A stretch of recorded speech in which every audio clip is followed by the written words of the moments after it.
Welcome to Math 104, Chapter 1.4, Equations of Lines. So back in Chapter 1.3, we were talking about your slope-intercept form, y equals mx plus b, what your intercepts were, how to calculate your slope, and now we are just going to deep dive a little bit further into just different types of equations of lines. So first up, we have slope-intercept form. Now we said before that your slope, m, is equal to the change in y. Now that little triangle is just another way to say change over change in x. We'll just define that here.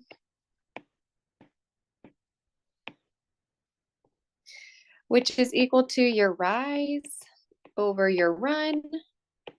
And finally, we're just saying this is y2 minus y1 over x2 minus x1. And slope-intercept form is the one we saw before, y equals mx plus b, where we have your slope m and b is your y-intercept.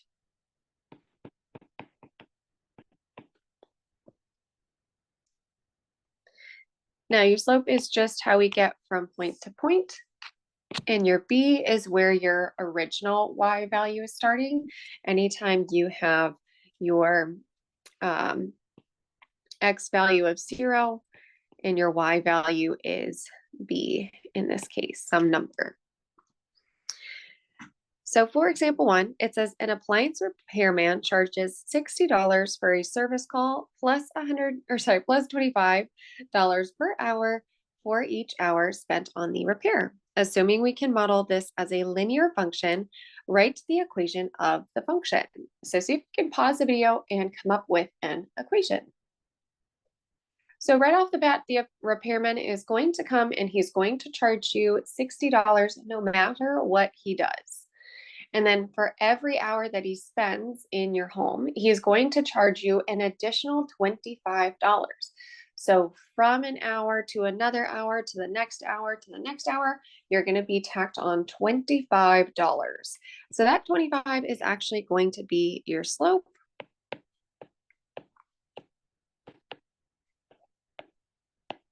And that $60 is going to be the initial cost for him to just show up. So that would be your y-intercept. Now it does define that your x is going to be in hours and your y is cost. So I always like to flesh that out a little bit right here. Y is equal to cost. And x is equal to hours. That way we can always determine what perhaps your equation was, what your equation actually means. So let's take a look at example 2.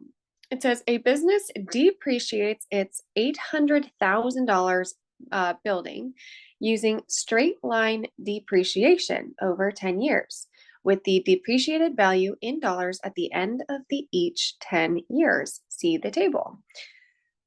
So can you figure out what the rate at which the property is depreciating? Is it constant? Is it not?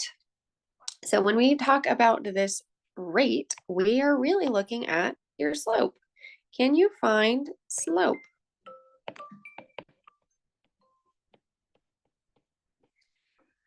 All right, so pause the video, see what you can come up with.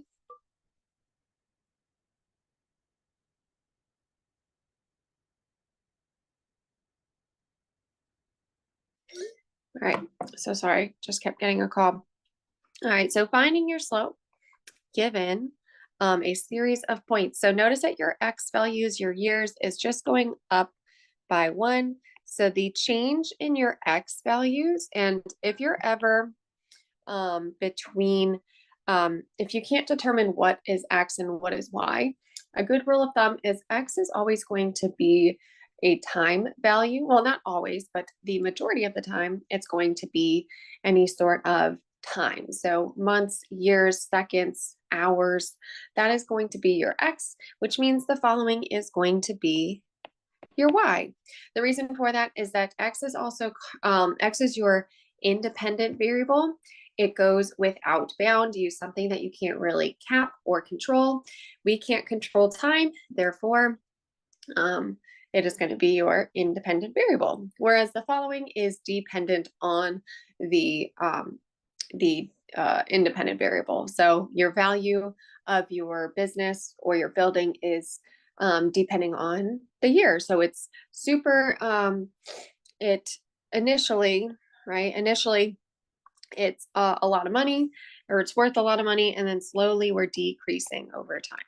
Which means if we were to graph this, because your slope, or sorry, because we are depreciating, we can assume that your slope is negative.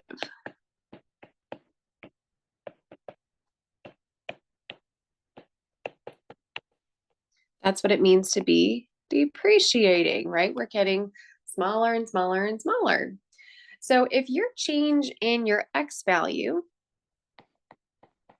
is 1, right? That is from 2 minus 1 is equal to 1, or 3 minus 2 is equal to 1, right? So our change in your X values for just from one point to the next is just 1. Let's do the same for your change in your Y value. So let's just take this first one here, since I already have 2 minus 1. So we have 6,400 minus 720. Now notice how I structured it, because we always want to do Y, it's up for debate on which one you chose to be X1, Y1, X2, Y2. I'll just label it here, X2, Y2, and X1, Y1. So I'm going from this point to this point. So this one meaning it's the second point. So that would be the Y2. So if we are taking the difference, it is $80,000. Now, how do we determine if it is a constant rate? So if this is the rate of change, so if we are doing the slope as the change in Y over the change in X, notice that you have 80,000 over 1. So how do we know if this rate is constant? Well, if we were to do it again, right? If we were to pick a few more points, whether it's from 3 to 4, 4 to 5, or 2 to 3, if we know it's constant, it would show up with the another 80. So let's try it again with a new point. So let's try it again. Let's do when X is 4 and X is 3. So we have 48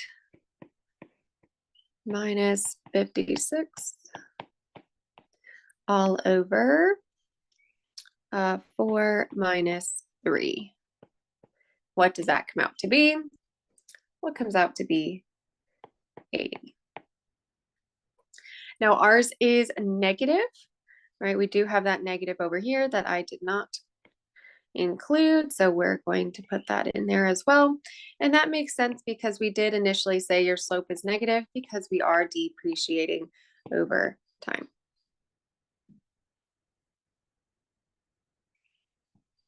All right, now let's write an equation of a function that models the depreciated values of the property as a function of the number of years. So if we know your slope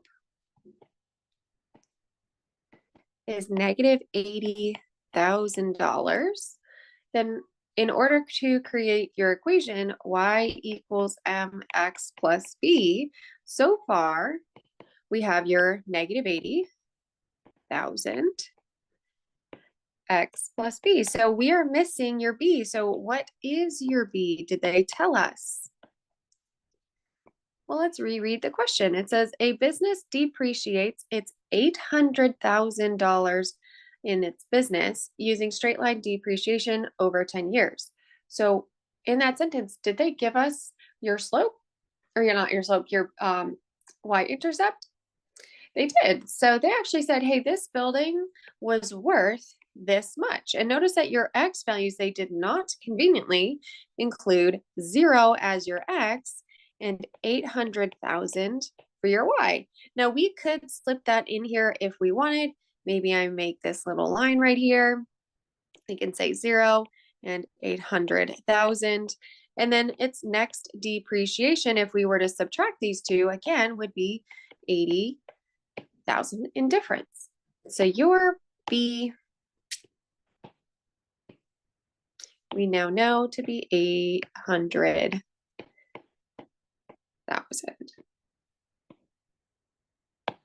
We're going to erase that.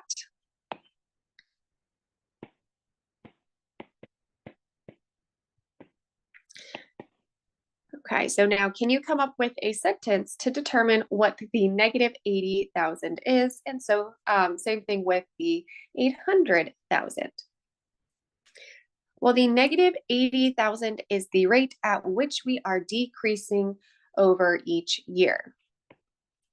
So each year,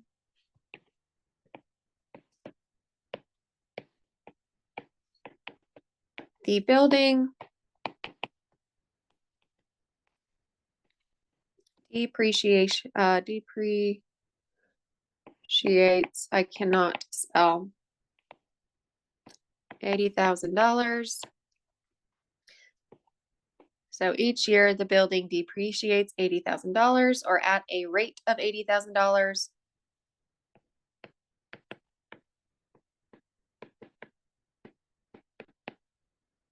I'll slip that in actually.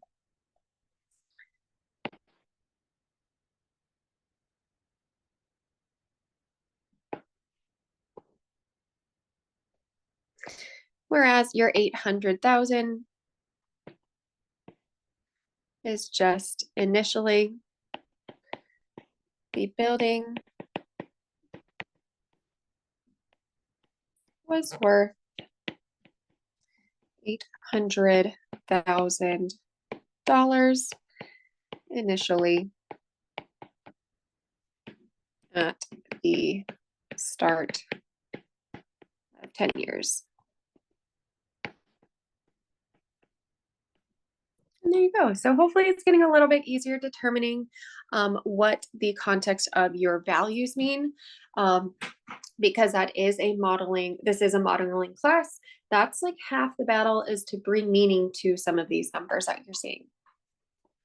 So this is if your equation is in slope intercept form. And now we're going to see something that says point slope form. Now, anybody know what point slope form looks like?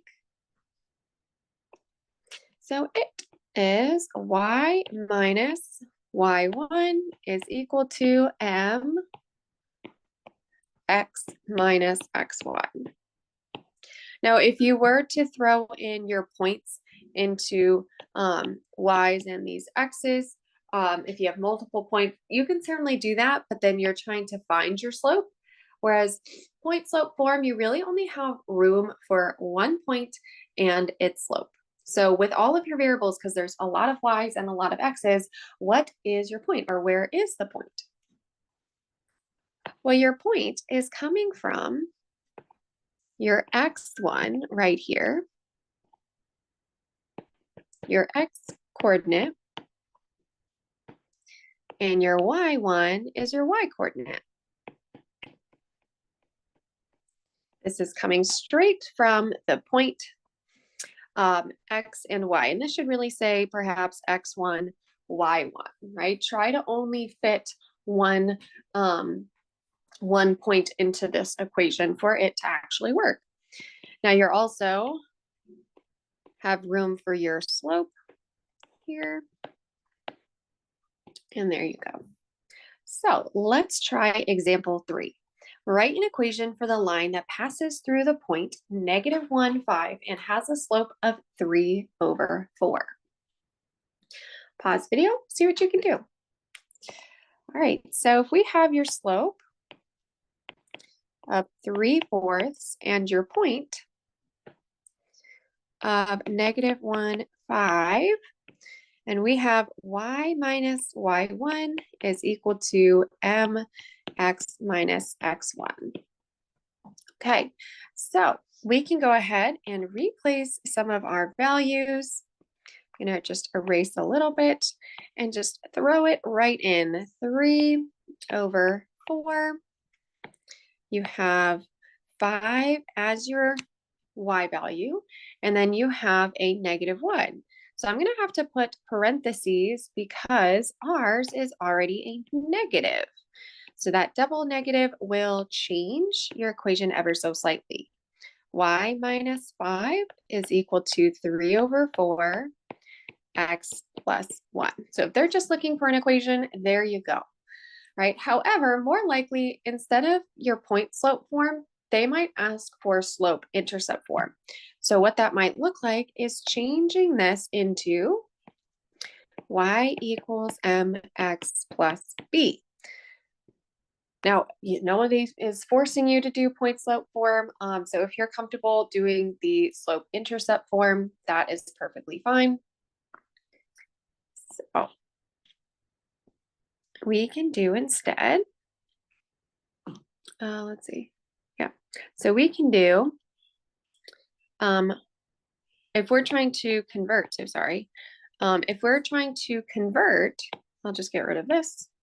That just is a little distracting for me. If we're trying to convert, right, y equals mx plus b, notice that the m is tacked right next to your x value.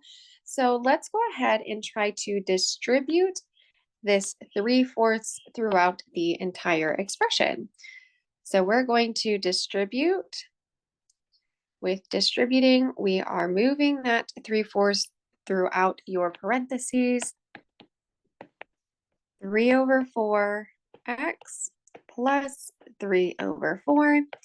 And now notice that your y is alone. This is not quite your b, but it's getting there. So if this y is alone, that means this 5 has to be added to the other side.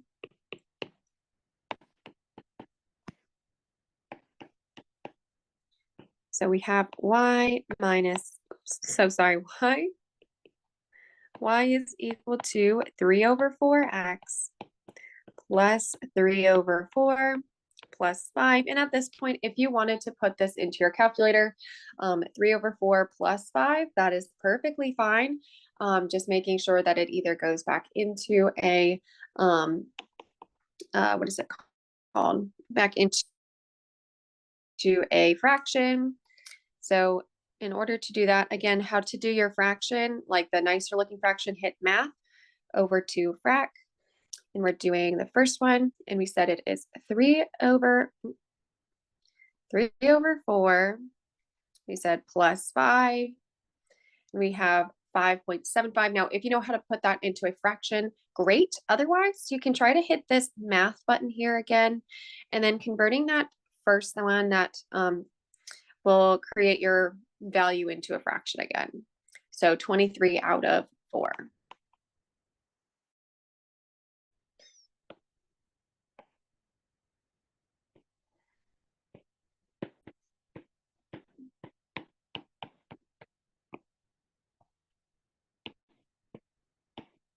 There you go. Now let's say you don't know, you want to know how to do it by hand. We are actually going to do a few units on the fractions in actually the next lecture, chapter 2. Now let's try example 4 alone, see what you can come up with. We are looking for point slope or slope intercept form. So it says, write the equation of a line that passes through the 2 points. Now notice here that we do not have your slope to fit right in, so this is something that we're going to have to come up with. So I would suggest labeling, perhaps this is x1, y1, x2, y2, and we're trying to find your slope first. So if slope is not given, it's probably the most important part of your equation. So we're going to say we had 4 minus 5 over 2 minus a -1 So that's -1 over 2 plus 1 is 3. So your slope is -1/3. So if your slope is -1/3, that is super helpful. Now there are two methods. We can do one of two things. So we can either pick one of your points and plug it right in to your equation right here. So let's say we picked the point 2, 4. Oh no, let's do -1 and 5. So let's say we did y minus 5 is equal to -1/3 times a negative x. Oops, so sorry. X minus a -1. And then we change it a little bit to get rid of that negative before we get started. So we can certainly leave that here in your point slope. We could also have used another point, the 2, 4. So y minus 4 is equal to -1/3 x minus 2. So either of these answers would have been a great fit for over here in that point slope form. Now let's say we wanted to get it into slope intercept form. So we can either take this equation and do the exact same thing as we did in the above, which I'll let you guys try it out, or we can try another method.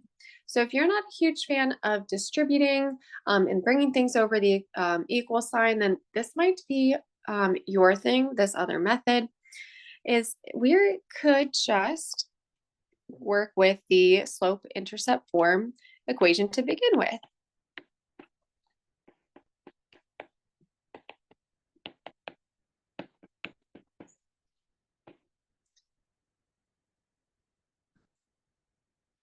Okay, so if we know we have your slope and we can pick one or the other point. Let's do -1, 5. So if we have y equals mx plus b, we have your mx plus b right there. Now, do we have an x and a y value? Because we certainly have an x and a y value here, or a space for it, I should say. And we have space, or we have your x and your y values. So we can go ahead and replace those values just as we did before. Then we can go ahead and multiply those together. We get 1/3 plus b, and then we can just subtract 1/3 to the other side. So we have b is equal to 5 minus 1/3. Now let's practice putting that into your calculator. So we have math, or we said 5 minus, then I'm going to hit that math button. I'm going to go all the way over till I get to that first one. Now, if you don't have this feature, just put parentheses around this next part. We said it is 1 and a 3, I believe we said. Go ahead and hit enter. A nasty looking decimal. Again, if you know what that decimal is, that is perfect. Go ahead and hit math and then that first one fraction. And there you have 14/3.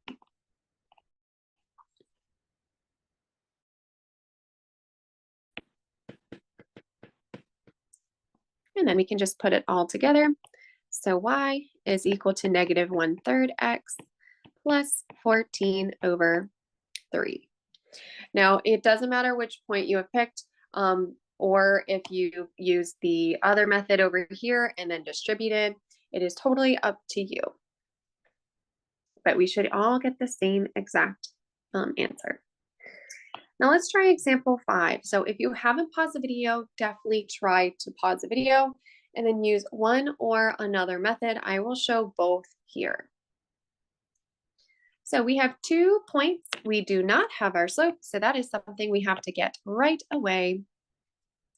So your slope, we're going to do 1 minus 0 over 6 minus 3, which is equal to 1/3 again. So your slope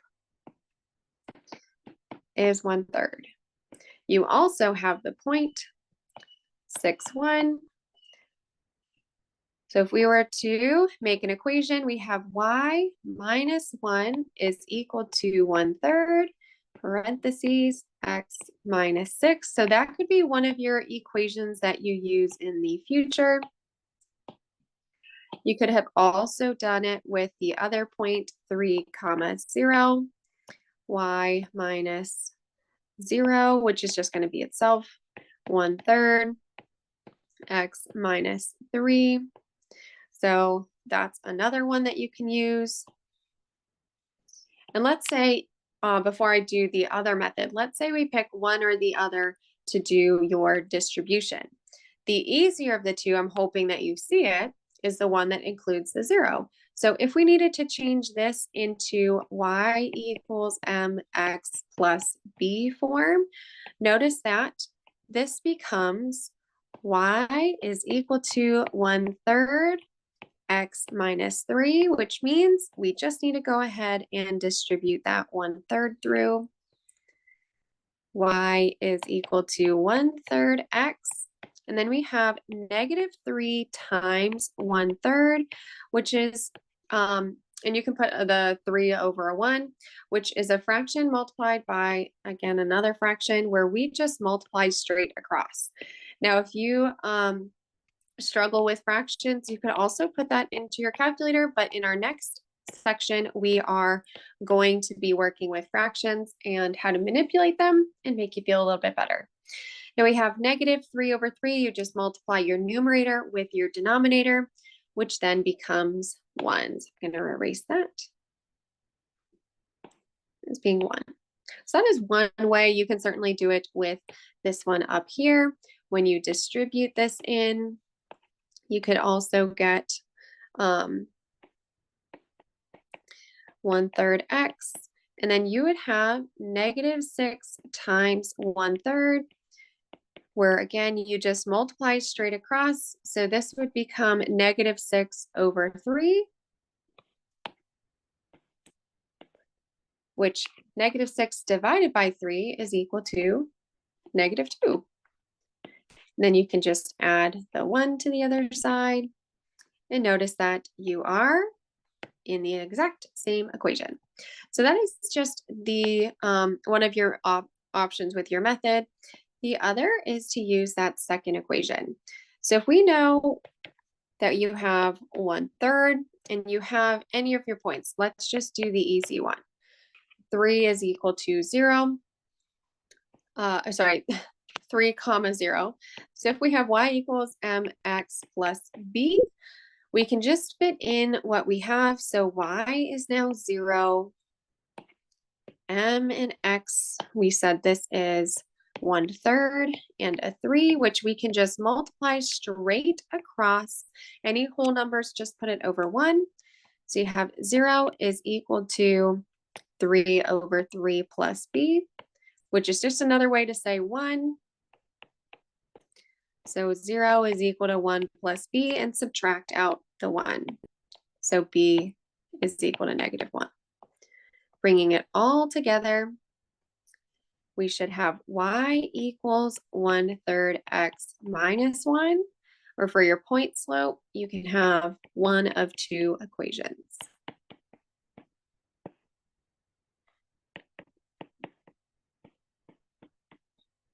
And there you have it.